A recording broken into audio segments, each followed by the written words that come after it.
ছিলেন বেণী মাধব, লোকনাথ ব্রহ্মচারী, প্রায় সমসাময়িক ছিলেন, একই গ্রামের ব্যক্তি ছিলেন। এই তিনজনের মহান বৈশিষ্ট্য, এই তিনজন হিন্দু ধর্মের সর্বোচ্চ ধাম, সর্বশ্রেষ্ঠ ধাম সেই জ্ঞানগঞ্জ, সেই জ্ঞানগঞ্জে সাধনায় সিদ্ধি লাভ করেছে।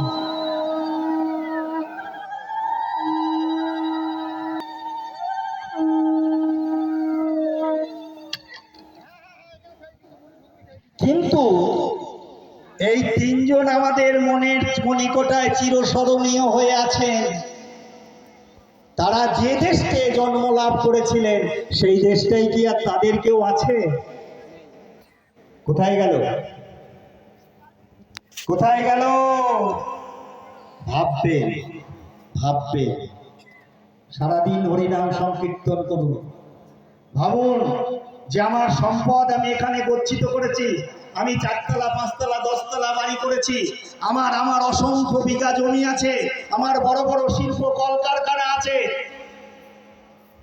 সাধনার ধন যাকে ধরে রাখতে পারে না সেই দেশ, এদেশেও কতদিনে রাখবেন বলতে পারছি না। সেই জ্ঞানগঞ্জ, এই জ্ঞানগঞ্জ হলো হিন্দু ধর্মের সর্বশ্রেষ্ঠ স্থান, সকলে যাবার অধিকার নাই। 4th ডাইমেনশনে অবস্থিত, 4র্থ আয়ামে অবস্থিত, যেখানে মানুষ এই স্থূল যে দেহে সদা সর্বদা যেতে পারে না, সূক্ষ্ম দেহে অনেককে যেতে হয়।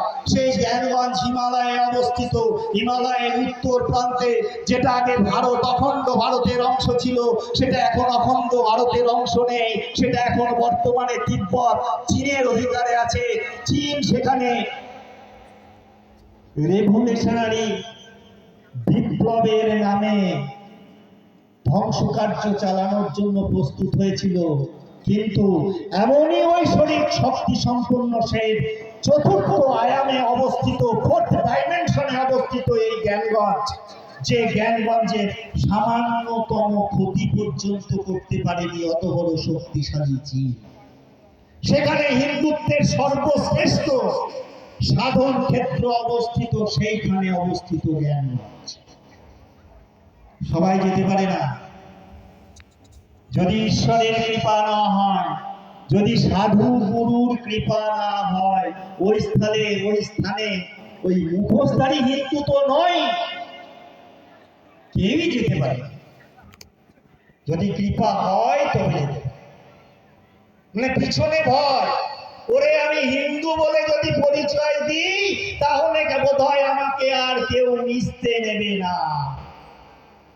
এই ভয় দূর করো, আগে বলো আমি হিন্দু। হে ভারত ভুলিও না, নীচ হীন জাতি মুছি মেথর, সে তোমার ভাই, সে তোমার রক্ত, স্বামী বিবেকানন্দ বলে গেছে। হিন্দু বলতে শেখো। হিন্দু ধর্ম এক মহান ধর্ম।